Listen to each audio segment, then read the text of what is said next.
Hello ma'am, good morning. Ma'am ngasi se koi dolly chtkhidore ko to dolly airport thin budget lini ai Vishnu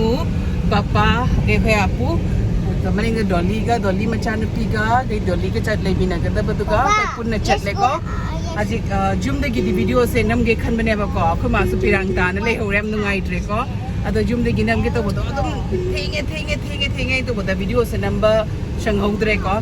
aduduna adum lambi de gi na namme do haren su dum utla ke ko mayam da dum thenga se ka mo मैम अखोई airport जो शले ए द tea gardens में हमसे जियो को अखोई कुमरिकम एयरपोर्ट की सिटेट पर से टी गार्डन्स के अंदर चतौर का चली है बको अदने यो लेफ्ट राइट टी गार्डन्स का बनी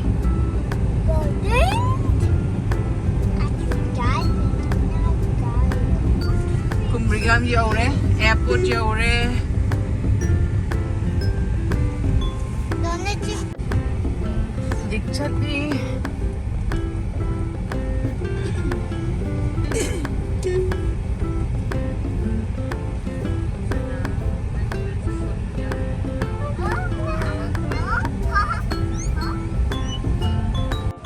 कोई डॉली ना डिपार्चर की तो गाड़ी कोई ना गाड़ी पार्क तो रखा लाग विष्णु के चंबी के चटली कोई सनादी लाग रहे बिकॉज़ कमु मथंग हफ्ता तो मु कमु दिल्ली चला के चंबी फंगना दोई नी ना मा चल रोई के साब से का तल्ले ने जुम दले हो रहे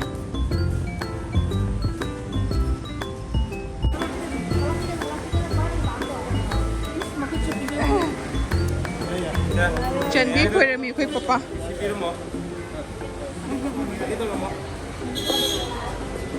विष्णु डॉली दा हगी तौरी ना पुलिस का हटाना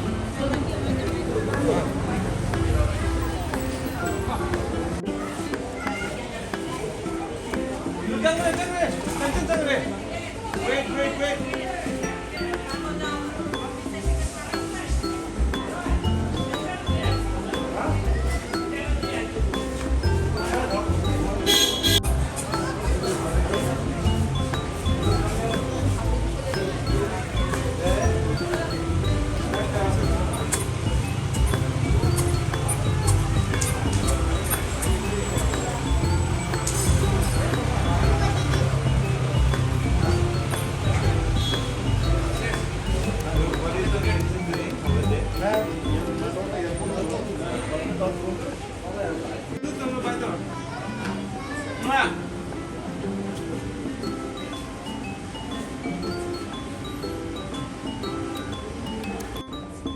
मपान से क्या साये तो हुई बहुत एटीएम मनुंग द हिप्पगा ले रे सेंगो मोशु मपान द लेनिंग रे मपान से तुम जाम न साय मैं कोई एयरपोर्ट थोकले को कोई डॉली सु सिक्योरिटी चेक तो उखरे दो हाई बने बा कोई ना नंग सिक्योरिटी चेक तो बुले रके खंगल उवाइना दो अदु बहुती तुम कोई गाय ले रे दो मा हजी चंग खरे अदुनी नुशु नुगाई ते बट सिलाई गदी हुई हपत नेक्स्ट वीक तो फंगना गनी को बिकॉज़ आई जब मतलब दिल्ली द मुले रुनी खर नोंग निनी ख अदो हारगा दुम खोई जुम दसु दोसा दुम लोई दे को मा मो को मखोंग स्लु नान थोकतना नहान से मा फी फौबदा मखोंग से कक्लाउ गेन हाइबा को अदु नंगारांग से धोलु द चलुबा कसार की मीदी धोलु से कदाय द खंगनी को धोलु से मफम ममनी अदो गई दुका खोंग खुते को संब खोटबा लइबा को अदो द ngarang के जिंग हलुरगा मोइना हाइरे सरु नान थोइए ने सरु माइ के येनी द सरु नान थोइए ना अदु दुना हिदा कुला एबा दो ngasi नुंथिन मु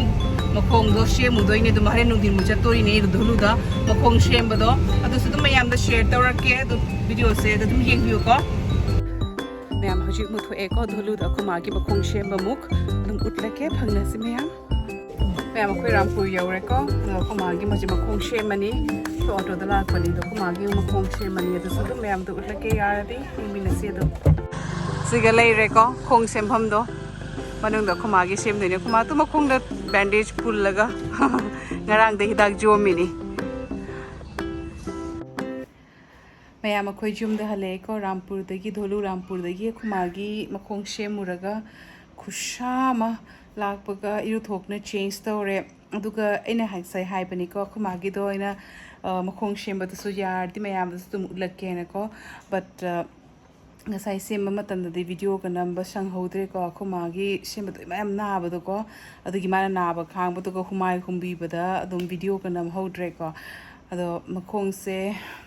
hajik makana chi hajik ado next week the mo kamu moi bandage pula podo thokani hai ko the next Sunday the ma khoma kamu chatoi Rampur da ke hai mai bandage thokpagi adu ke di moina dum hairakani ko mafam budi tare di hai ko do shimoina kamu jenga ga khangalakani and ke Rampur se ai gati yamna close connection lai ko because aina class 7 tambadra kaino ai ke hai ai accident budi nate ko bathroom the sleep oina tugiba aduge duga aigi singli chingi ba hai get ra ke haini aduduna ai se pra hanubi de maina makhwang se ko lei ni ko like after few weeks ko nuti ki tapin tawra aga duge de ai chik pa saba yam oi gre ba ko ade de khoi se pain killer doctor da su jeng halle doctor na su hidak pire pain killer pire ointment pire aduge de even tum na ba hai na khang injection ke su kap ki bane ba ko adu ke shum kana ki da ba aduge gi di proper treatment tawre ho ke hai clinic macha madani ayuka nungdhin ga ko aise moina re kaptana kano to duiti 1 month hena treatment tawre ko do re ke ka kap na ke mo myam treatment to boduga ai ki chik padi pura pha khraga ise khwang se pura hanubi de maina kon gre ba ko adedi doctor na haire ki like aise major operation to mathau tarani moi ki khwang de kano tawraga steel ga hapado adumain to mathau tarani haina adedi dum akhoi ahan mayamna khanaraga kino tawbodo ki adudi serious ni na ko major operation ni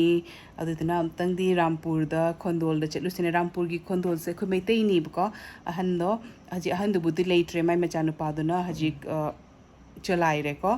aduga chatlaga I tha amma makhai ani muk treatment tawre ini ko treatment do moidi pain killer su pi de cho saibu khwang da kai hai lengoi shahalaga khwang da kan to do jai bado ko aduga gidi moigi thau do moigi ayurvedic kind of ni ko natural herbs mayam adu mayam na pullaga thau semado adu duga khwang ga thau teiraga adedi keno to bodo lengoina thom bado ko shahalaga managanda adumain tawraga dugi treatment duni duga idinu ti ge yuk tai se treat tawine ba ko moina kai hai treat hai gadra treat pudina te moina shame adu nukti gi aise adiduna ai tha makhai ma hena duga leiramini aduga gi di phare ine ba ko adiduna adum like some 30 plus years among gini ko adiduna adum mafam da connection lei ba ko naturally moina phaza keno aduga ina chetna treatment tawra amdaba tar di ngasi ai probably hospital ki moina doctor na hairak podo oiramba tar di ai still phumam gani ko ai khwang da but very happy very glad ko duga chatlu bado adugi decision lo aduduna mayam na di hairak pasu jai ko noi magi makhong do lehat pa te ko raga noi doctor chattadana Khondol chati do kari kino haina ko but koi gi ti asi ai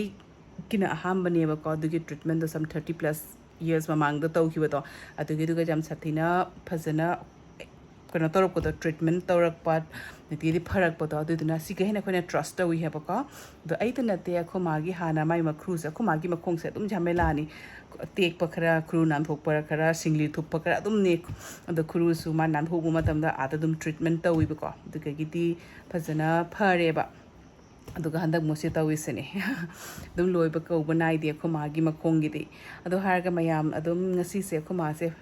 hanjana kappe ai sine ayuk tamu dolly chanbi chtkhibagi nugai tabagi kappe getting aside na makhong do sumhat pire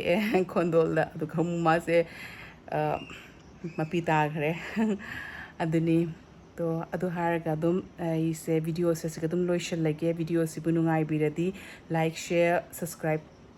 to biramu and comment so haibiro nungai ti haina matangi video da mu phangna resiko bye everyone good night nungai na leyo ko mayam